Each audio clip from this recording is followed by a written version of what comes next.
88 pounds in the black corner. From St. Louis, Here comes Mr. Pro. Andre the Giant. Gonna get his legs in on the bruiser. Hulk Hogan. Number 1, the greatest WWE champion of all time, and in many ways, the man who made the title what it is today, Bruno Sammartino. His opponent weighing 236 pounds in the white corner. From Van Nuys, California. Welcome in to Retro Wrestling Rewind.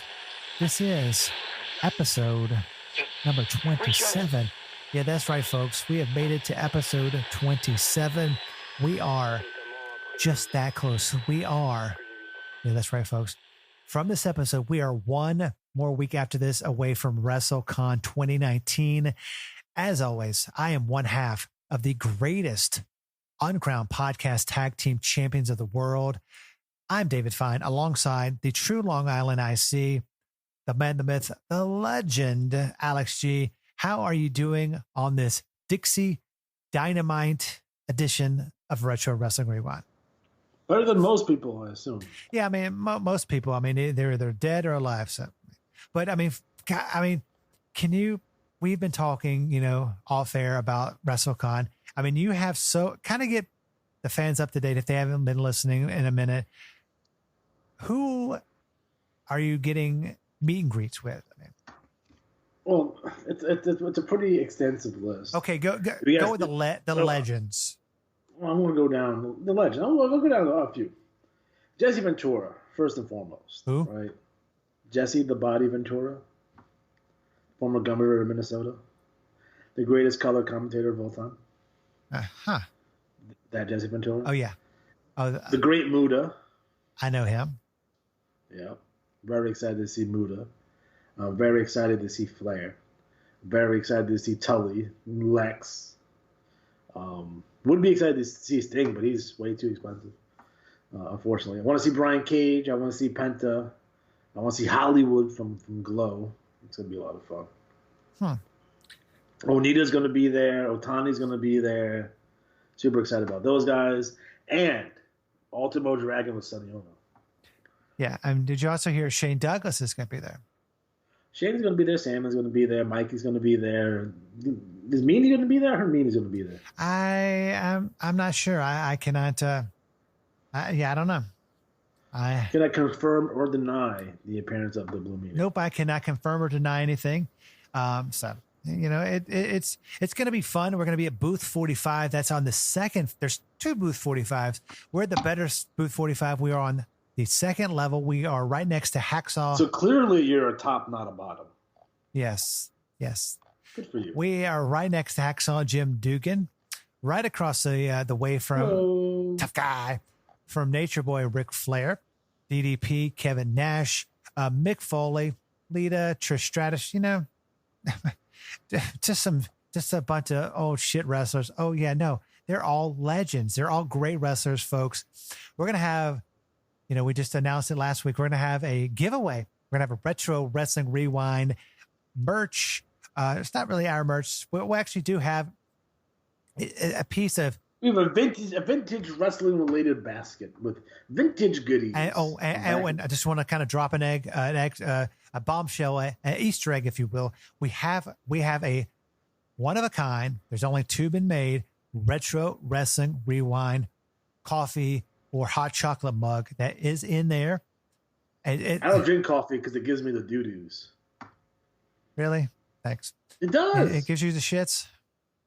It's like peeing up my asshole. It's fucking gross. That's awesome. But no, that'll be in there. I mean, there's we have some signed merch in there. We're going to be great. And that's signed by me because I'm illiterate. Yeah.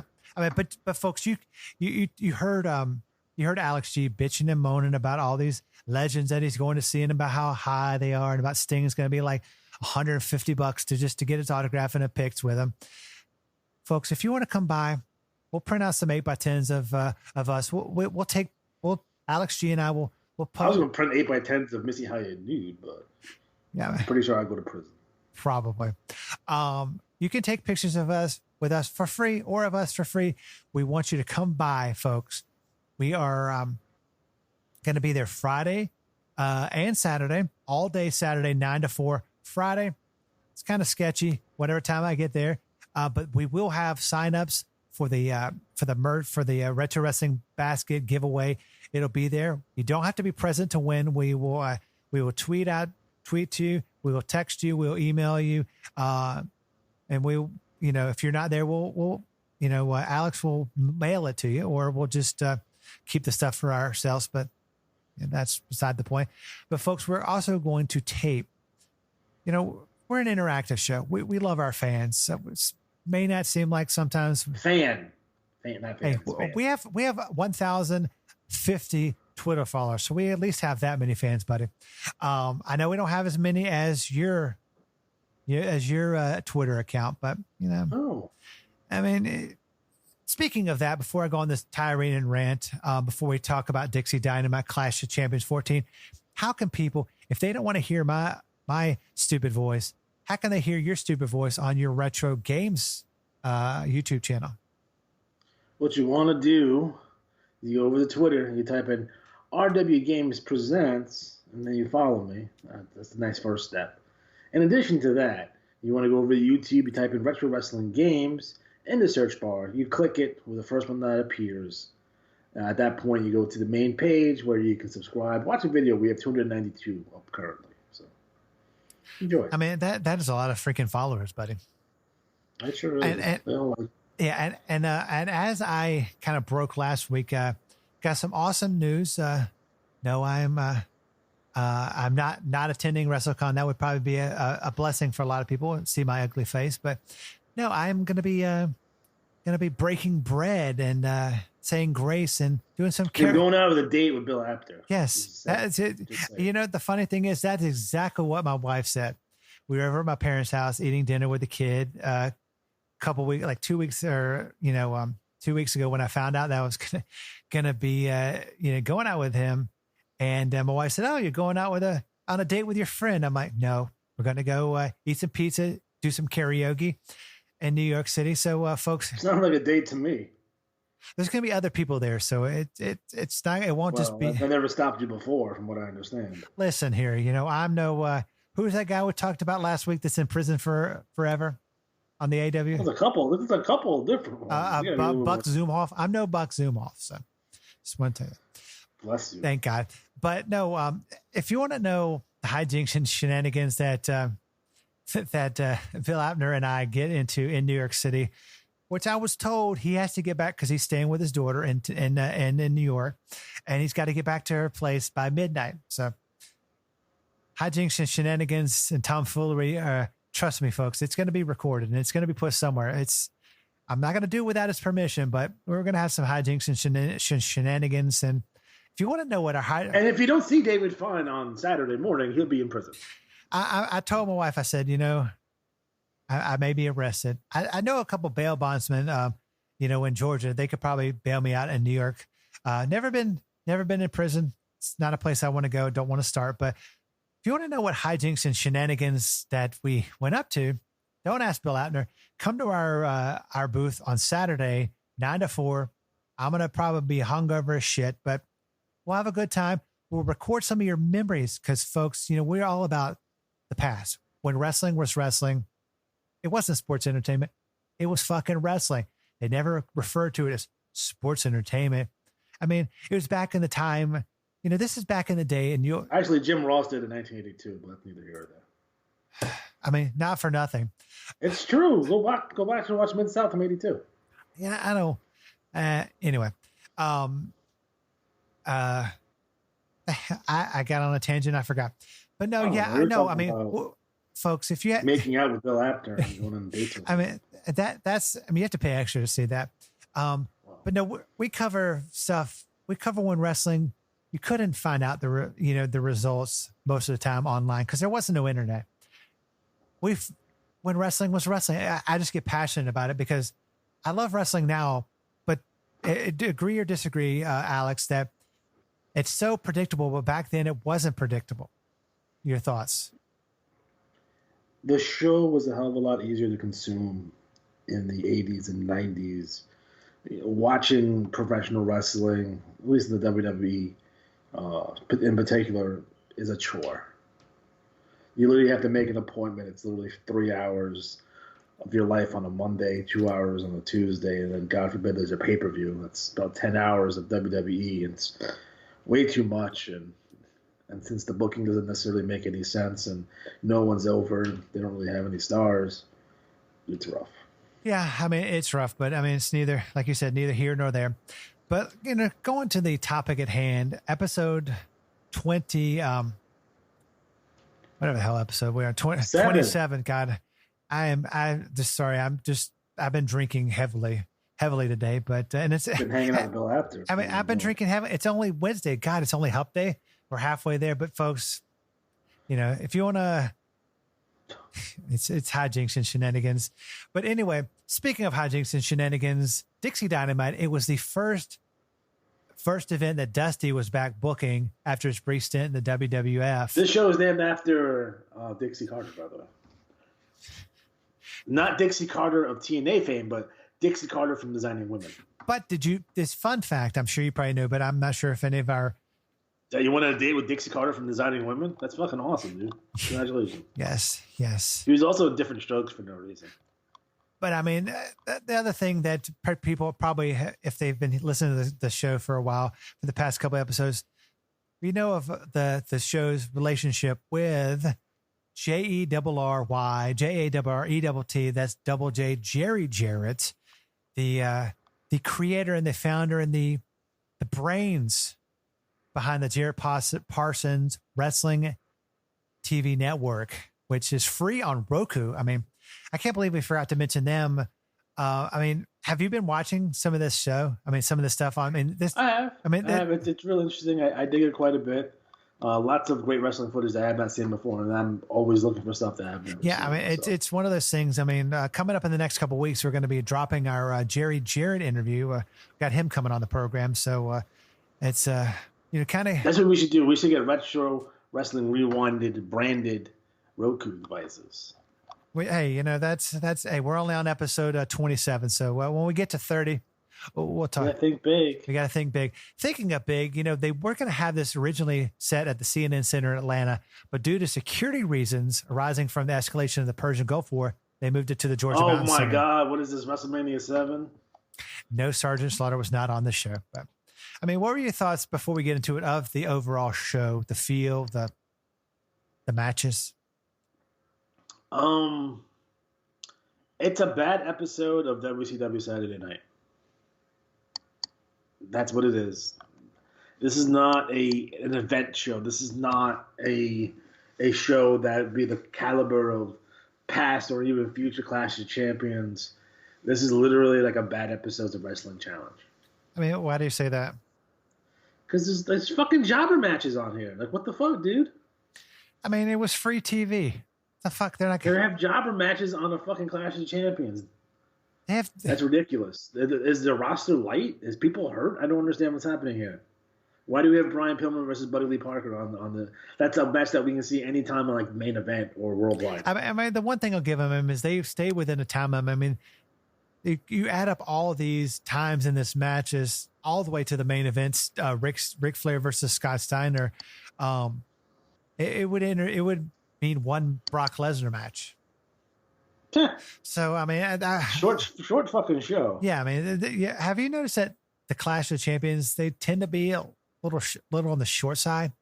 Well, I think they an hour and a half, maybe 2 hours, maybe. Yeah, I mean, they only had limited. I mean, they're not like the WWE Network where they can just have 5 hour 7 hours 5 hour pre-show. Hey, what you looking forward to the 4 hour pre-show at WrestleMania 35? I don't know. What are we gonna do for like 2 hours? I don't know. I mean, I'll probably get lost taking the train to MetLife. So I mean, you're gonna end up in fucking Newark. Be like, and you're gonna die. Oh, thank you. And when I die, will you want to take over the podcast for me? I'll do it by myself. Yeah, a couple episodes said you could do it with a monkey. So that's true. It's damn true.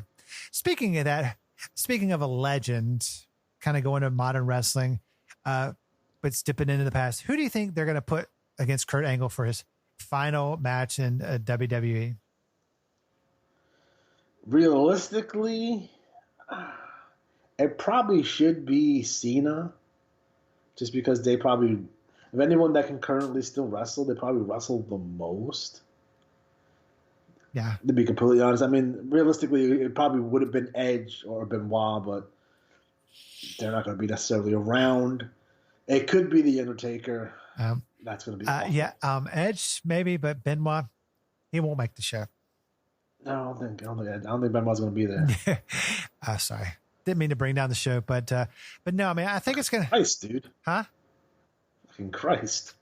Are you a big fan of the Georgia Mountain Center in Gainesville, Georgia? I am. I went to a couple, 2 or 3 indie shows and WCW shows there. So how big is that venue? The venue is about 2,000 capacity. So that's not bad. I mean, that's not bad for 1991 WCW.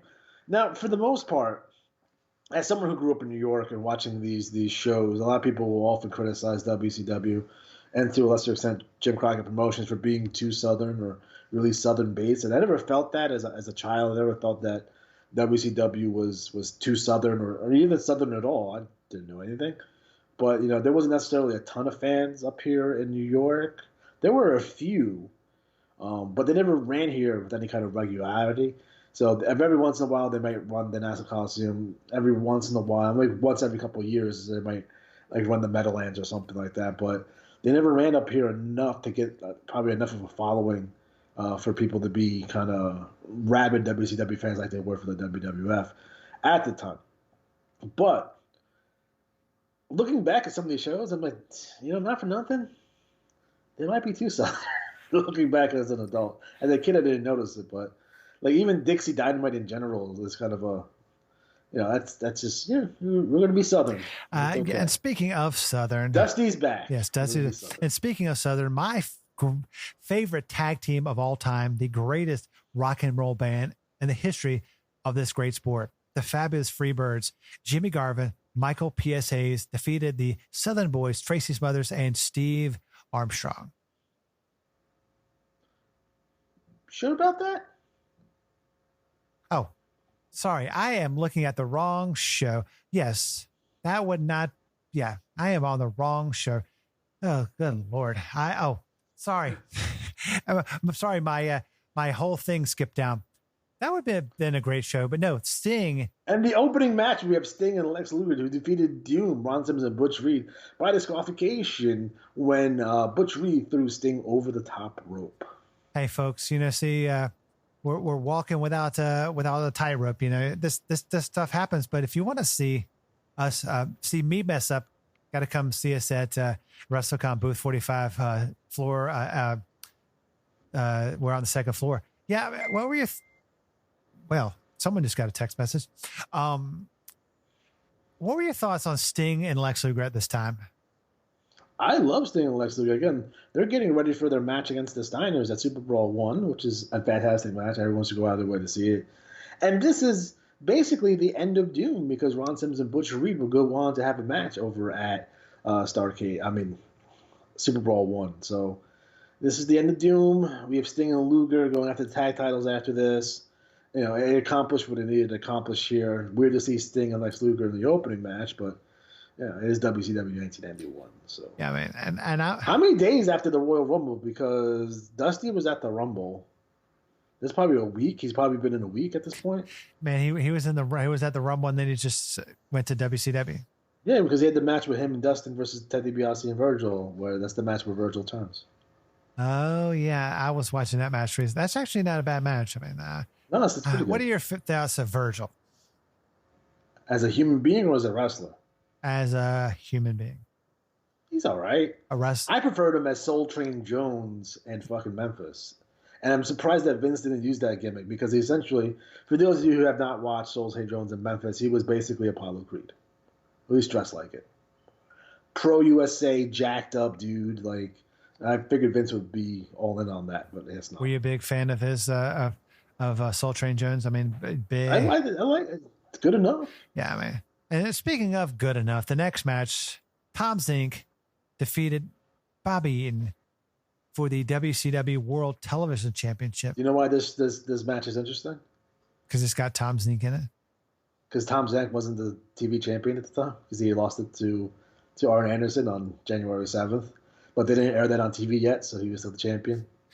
Yeah, that's the one thing about WCW. I remember going back, to some center stage shows where they, would tape their Saturday night shows. They would have, say, Doom be the tag team champions, and then the next taping at the same day, it'd be the Steiner brothers. It's just very confusing. I mean, were you a fan of that? I mean, or no, because I don't even to their credit, it never really bit them in the ass, other than the Rude one, the Ravishing Rick Rude one. But they really had to fucking pay attention and not fuck that up. It's like, why even do it? Yeah. Why even do it? Yeah, it's like, I mean, because that seems like a lot of work for not a lot of return. No, it's I don't understand why they, why they would tape a show where he loses the belt and then have him, because it takes place after a pay-per-view or something like they do, and WWF would never do that. They would tape up to a pay-per-view and then tape directly after a pay-per-view. But they were like, oh, the pay-per-view's this week. We want to tape 2 shows before the pay-per-view, have all the pay-per-view results, have all brand new champions for the next show. I mean, it was WCW. Yeah. What are you going to do? In 1991. But Zank and Bobby Eaton and Terry Taylor and Arn Anderson were kind of involved in this 4-way feud for the TV belt, which is interesting to say the least. But Anderson would end up winning the belt back 20 days prior. Man, that World TV title got around. Oh, sure did. Sure did. I mean, Bobby Eaton. I mean, are you more Bobby Eaton tag team? Bobby Eaton singles? Bobby in general. Bobby's good. Bobby's a good guy to have on the card, regardless of what his position is. Yeah. He's definitely a contender for a TV champion. Definitely someone you can put in the tag team. He's a nice utility guy that can do anything and everything. Fantastic work in the ring, high flyer, very likable dude. Could be a baby face or a heel, though he's not the best talker in the world. But he's anywhere. He's someone that you can insert anywhere on the card and you'd be fine. Yeah, I mean, I'm a big Bobby fan. Oh man, sorry. The next match did include my favorite tag team in the history. They're not rock stars, dude. Yes, they are. And they will tell you that. They have a song. They're musicians. The Fabulous Freebirds, Jimmy Garvin, Michael Purely Sexy Hayes defeated Tommy Rich. Somebody say something about Fired Up, and Alan Iron Eagle. Wow. One of your favorites. Oh my God. I mean, him and I love Chief Wahoo. I love all the Native American theme wrestlers. It's just a thing. I just love it. And Tommy, what were your thoughts on Tommy Rich in 91? First of all, I want to talk about Alan Iron Eagle because he is one of my favorite Nitro wrestlers of all time, Joe Gomez. So keep that in mind. You're a big Joe Gomez fan? Big, he's one of my favorite guys to watch on Nitro.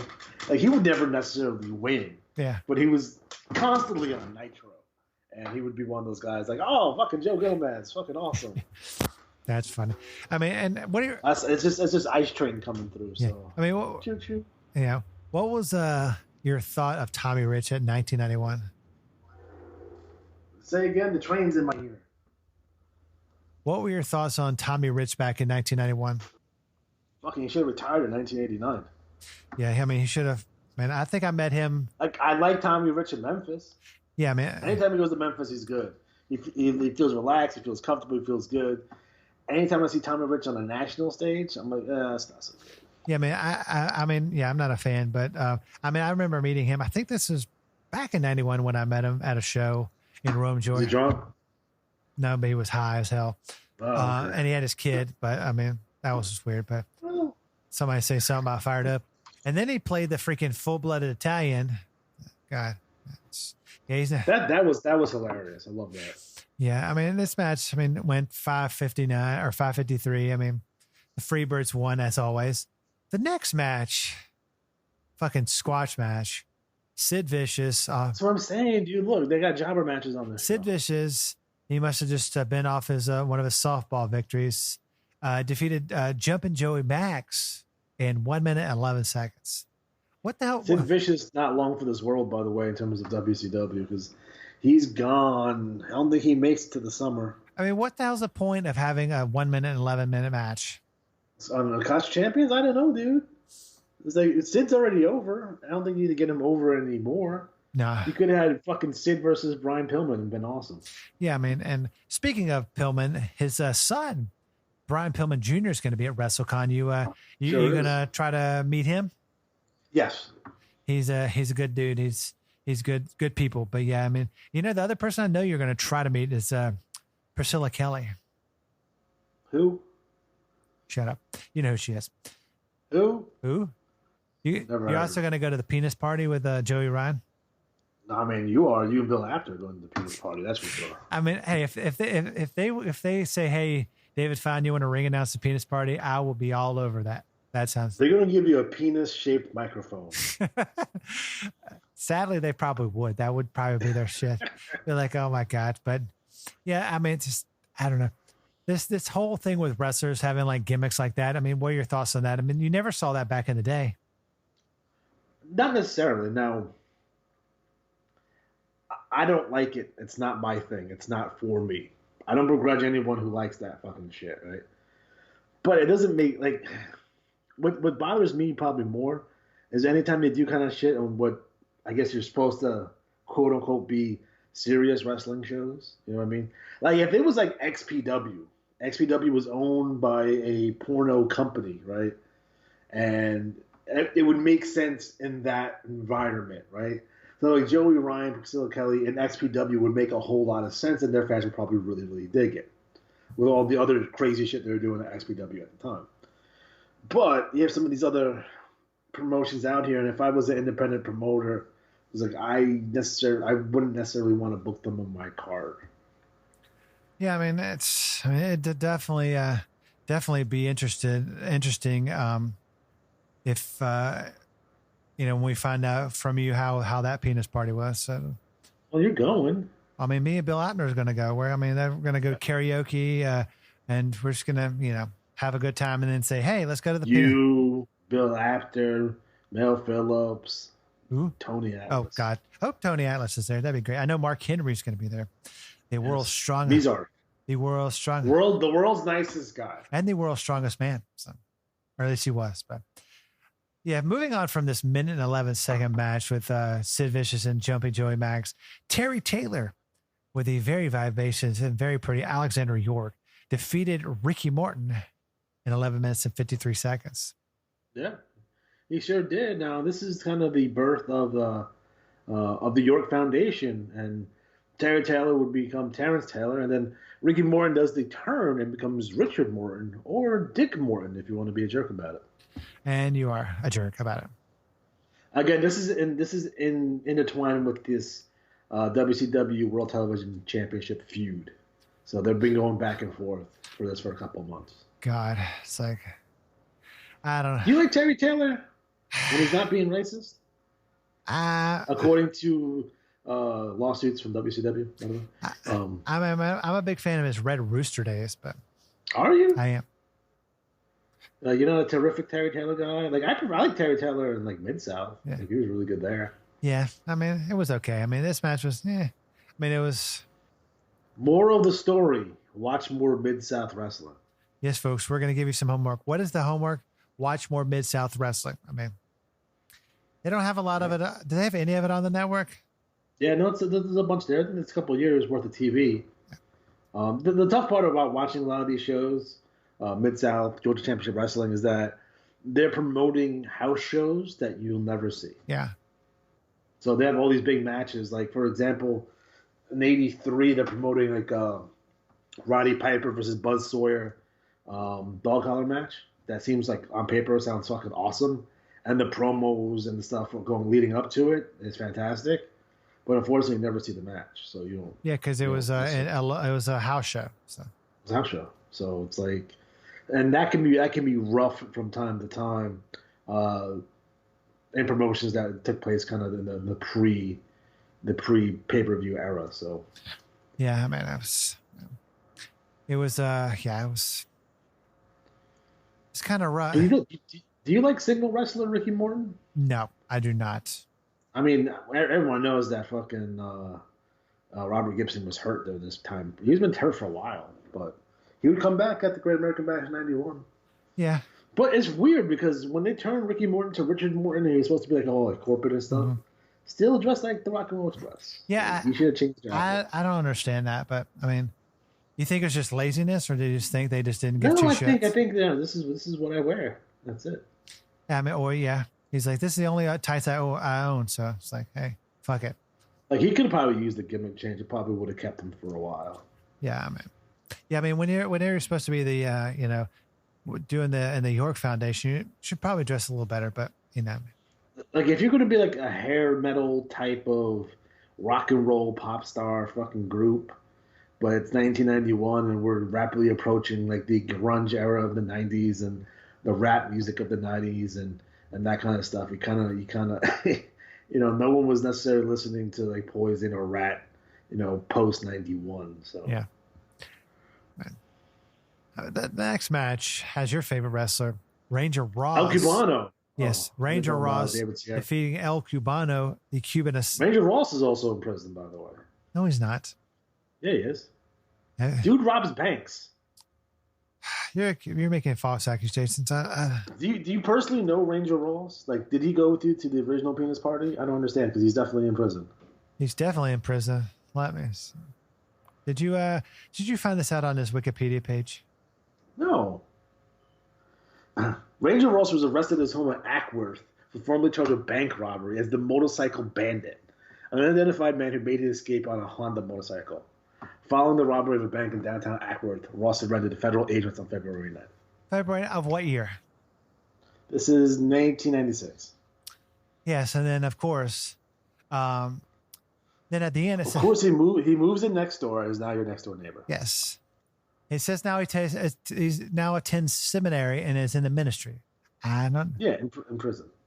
I guess he won't be attending WrestleCon this year. Damn it. Yeah, I wish. I mean, I would put my stable together. It would be Ranger Ross, Corporal Kirshner, Rambo, Greg Gagne. I wish they had a jobber con, like have all the old wrestlers who never won, bring them all together. That'd be great. Such thing, or no?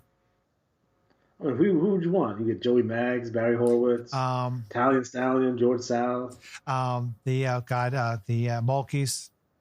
Mulkeys, yeah. The Mulkeys actually won though in their first round match at the Crockett Cup though. Yeah, I know. Oh no, did they win the first round match or they won the match to get into? They won on TV. They beat Thunderfoot 1 and 2, I think. One of the greatest tag teams of all time.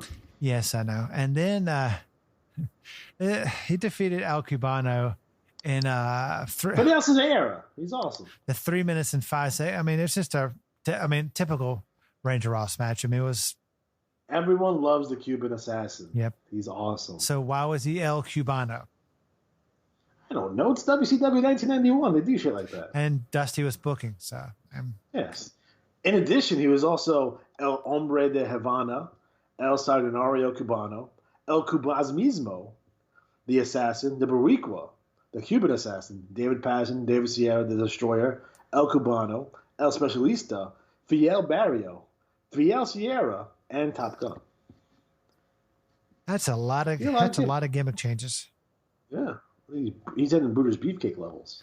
Oh, Brutus the fucking Barber Beefcake. It's one of your favorites. He's in the god darn WWE Hall of Fame coming up soon. You put him in there. I don't know why you're complaining about it. I mean, they did send me a proxy vote, and I did vote him in. They said, who are these legends that you want to be in?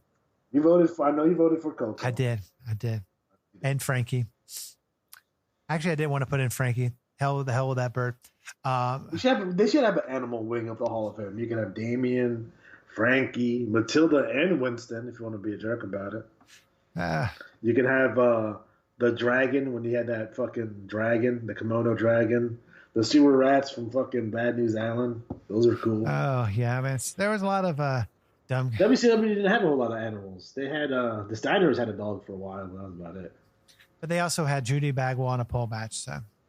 Judy Bagwell needs to be in the Hall of Fame for real. God, Judy. Former WCW World Tag Team Champion Judy Bagwell. Hey, man. I mean, what are your thoughts on the people that are going into the Hall of Fame this year? I mean, the legends. It's fine. I mean, it doesn't mean anything. It's just let's celebrate such and such wrestler and their contributions, quote unquote, or whatever. Yeah. It is what it is. It's not a real Hall of Fame. No. And everyone that like complains about it or fucking gets upset about it, man, it's a work, dude. like don't get mad about it. Like there's people that are not going to duck for various reasons. Like Demolition's not in because they're involved in the lawsuit, the concussion lawsuits. Like there's just guys in there that they're just never going to make it, and you got to come to terms with that. I mean, people that should make it, but they're going to be left out. But how long was Bruno wasn't in there for all those years until he finally went in? So yeah, man. If it was a real Hall of Fame, they'd be voted in, so then they probably would be in. So yeah, they would have. I don't know who would get the vote though. It would either be key fans or sports writers. I don't think necessarily. I mean, you're not going to give like Meltzer, Keller, Alvarez, Bruce Mitchell. Like you don't let those guys vote for your Hall of Fame if you're the WWE. Probably not. They probably. But there's no other like all the other Hall of Fames are voted in by the sports writers for the most part. So it's like there's not necessarily a whole lot of. There's a lot of wrestlers out there that have. Like these websites and stuff, but you're gonna have like such and such website gonna vote for your Hall of Fame, probably not. So yeah, what are you gonna do? Yeah. You know, not for nothing. Who cares? So speaking of a match that, God, I was not a fan of. Arn Anderson, Barry Windham defeated the Renegade Warriors, Chris Youngblood and Mark Youngblood. Yeah, the Youngbloods. Sure did. What are your thoughts on this match? I didn't do the Youngbloods any favors if there were, if they were going to be someone that they were going to be pushing down the road, which I don't think they were. They do have a name. I mean, it's in terms of the legacy of Crockett and Youngblood and Steamboat and that kind of stuff. But overall, you have the Horsemen just beat the shit out of them. Yeah, man, it is what it is. And Arn Anderson was the reigning television champion at this time. Oh, really? Yeah, not Tom Zach. But no one knew that because they hadn't aired it yet. No one, except for the people who watched that particular show, who would probably go to this show too in Gainesville, because if they taped it at fucking CNN Center or Center Stage, they probably would have went to both shows. Yep. So, yeah, I'm surprised they didn't say, "Hey, why is the Arn Anderson done at the bell?" Stupid marks. Anyway, the next match, Brian Pillman. I love Brian. I mean, God, Brian Pillman was so good. I mean, everyone loved Brian Pillman. He was awesome. Another jobby match here with Pillman defeating Buddy Lee Parker. And I think everyone likes Buddy Lee Parker. He's a pretty decent trainer too, but the State Patrol, Brian Pillman comes in. These are all squash matches. Look, we have the Freebirds in a squash. You had Sid Vicious in a squash. Technically, Ranger Ross in the squash. You have Anderson and Barry, although they gave him some offense, but it's still basically a squash. And then Pillman in the squash. Yeah, I mean, it was basically squashes. So, yeah. What do you expect? Speaking, there's not much to say about this match. I mean, it's Brian Pillman. No, it's Brian Pillman. Everyone knows that Brian Pillman's awesome. We all love him. Yeah. He's someone who passed away way too soon. Yeah. And speaking of someone that's all the way live, and she will be at WrestleCon, Missy Hyatt taking on Paul E. Dangerously. And might I say, not a heavyset Paul Heyman like he is in WWE. No, they're doing this Battle of the Sexes angle here. Weird 1991 WCW is that you have Missy Hyatt, she's a great manager, great mouthpiece, on commentary doing backstage interviews, some commentary. You have Paulie Dangerously, who's also on commentary. And your managers on this particular show are Alexander York, and that's it. Yeah, that's just weird. I mean, that's a fucking problem. I don't know why fucking Mr. Wrestling 2 is here either. For no reason. God. Oh, and our wrestling match with Johnny Walker. God, it's like, holy shit! It's just like we all love Mr. Wrestling 2. We get that. The knee lift and all that kind of good stuff. Check him out in Mid-South Wrestling as well. But yeah, he's the special guest referee in this this match. And this feud would go all the way to fucking Great American Bash in fucking August. So God, they had shit back then. Yeah, I know. And you think Dusty would come in to save the day, but he did not. Nope. And to kind of wind off the event, they had Ric Flair. He was the current WCW World Heavyweight Champion, taking on Scott Steiner, pre-Freak, with Rick Steiner to a draw. Your thoughts on this main event for Clash of the Champions This is 14? the match that Scott Steiner and some other maybe notable Sheep people claimed that Ric Flair had sandbagged Scott Steiner to make him look bad in this match so he wouldn't be a top guy. I watched this match. I can't necessarily see it in these situations where Ric Flair went out of his way to make Scott Steiner look bad. Scott Steiner did seem off in this match, but I think it has something more to do with the fact that he's a tag team wrestler who's in a main event fucking singles match, who's never really been in that spot before. Yeah. You know, not for nothing. Let's be honest here. The Steiners were never the same after they left WCW the first time. Like when we went to the WWF and then what was it, 93, late 92, 93. Yeah. They were never the same. And I think, because everyone was trying to push Scott to be a single. Watts wanted him to be a single. I think probably everyone saw him as a next future star and future world champion as a single. But he's loyal to his brother, stuck with his brother, and they would go on to have, another 5 years in terms of their run. But I think Scott was probably better off going singles probably around this time. Yeah, I mean, I was more of a Rick Steiner fan. Not a big fan of Scott Steiner. I mean, it's just. I love Rick to death, but I think the way the fans were reacting to that fucking Frankensteiner, they were going fucking nuts. Yeah, he was the more over of the two by far. Yeah, I don't understand. They should have put Scott in the single. Scott should have been singles in WWF too, because imagine the single matches that he could have had at the time. This is like pre-foot injury Scott Steiner. He could have had with Bret Hart, what he could have had with Shawn Michaels, what he could have had with Triple H and Steve Austin, like all those really, really good matches, and we just never got them. No, we didn't. But it's. I mean, it was. He kept on getting bigger. He's already a big guy to begin with, and he got so huge. Yeah, he was not on anything. Although I think he's probably one of the lone bright spot of him and Lance Storm are the two bright spots for me in like the end of WCW. Yeah, I mean, I'm a big and Booker T. Oh, who couldn't hate five-time Booker T. The fact that he won the belt 5 times in like 6 months is gross. But, and he's also a 2-time Hall of Famer. He's going in with Harlem Heat. I wonder if Harlem Heat 2000 was also getting inducted. Like, are they included in that induction? So are we going to see like Big T, aka Ahmed Johnson, get inducted as well? Probably not. Probably. Ahmed Johnson at the Hall of Fame would be amazing. I would vote for Ahmed Johnson. Just to see him. I mean, I probably would. On stage being ridiculous. Probably. But, speaking of ridiculousness, before we get, to the end of the program, if people want to hear more stupid shit and hear your ugly face, I say that lightly, how can they subscribe to your YouTube channel? What's the easiest way to get to it? Go to YouTube. You type in the search bar, you type in Retro Wrestling Games. The first one that comes up, click it, subscribe, watch a video, like the video, then make a comment about the video, and then we'll be friends. Oh, that's so nice.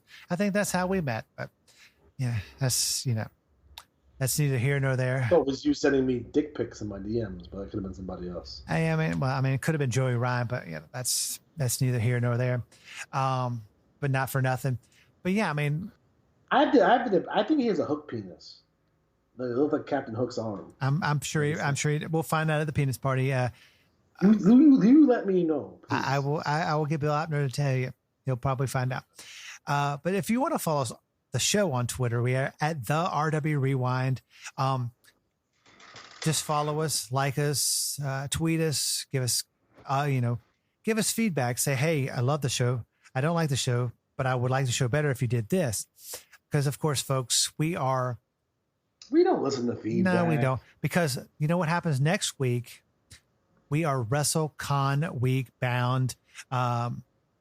Folks, we are looking forward to meeting each and every one of you. Booth 45 on the second floor. We are right next to the great Hacksaw Jim Dugan, tough guy. Oh. DDP, Kevin Nash, Ric Flair, Mick Foley, Trish Stratus, Lita is going to be around there. There's going to be a bunch of other people at WrestleCon, but you can take your picture with us for free. We're going to have a free Retro Wrestling Rewind gift basket to give away. That's for free. You don't have to purchase anything. No purchase necessary. You don't have to be present to win. We'll find you. We'll call you. We'll text you. We'll email you. We'll tweet you. We'll send it to you. But we'll get it to you. It's got a bunch of great stuff in it. I can't wait to see the winner's face. It's gonna be priceless. But we're gonna be having a great time. What would you give before we get done with the program? This show on a scale, on the Retro Wrestling Rewind scale of 1 to 10. 1. Yeah, I would probably give it about a 1. There's a bunch of jobby matches on there. Yeah, man. The fuck do you think? I mean, it is what it is, but I mean, this is the go home show, right? I'm assuming this is the go home show for fucking Super Brawl. Yeah, and there was. Although who knows? It's Clash of Champions. They might have another 3 in between. Probably, but yeah, I mean, it was a terrible show, but for the great Alex G, as always, I am your humble host and half of the world's greatest uncrowned tag team champions of the world, David Fine. We'll see you back here next week, folks. We will be WrestleMania, WrestleCon weekend bound. Boy, it's a bunch of hijinks and shenanigans that'll be happening in New York City. We'll see you back here next week.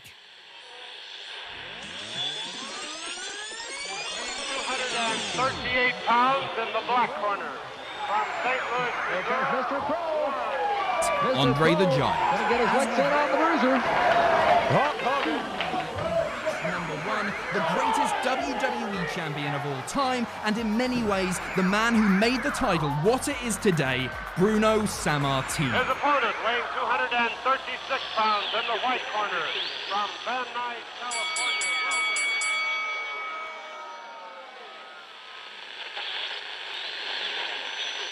Quand même à aimer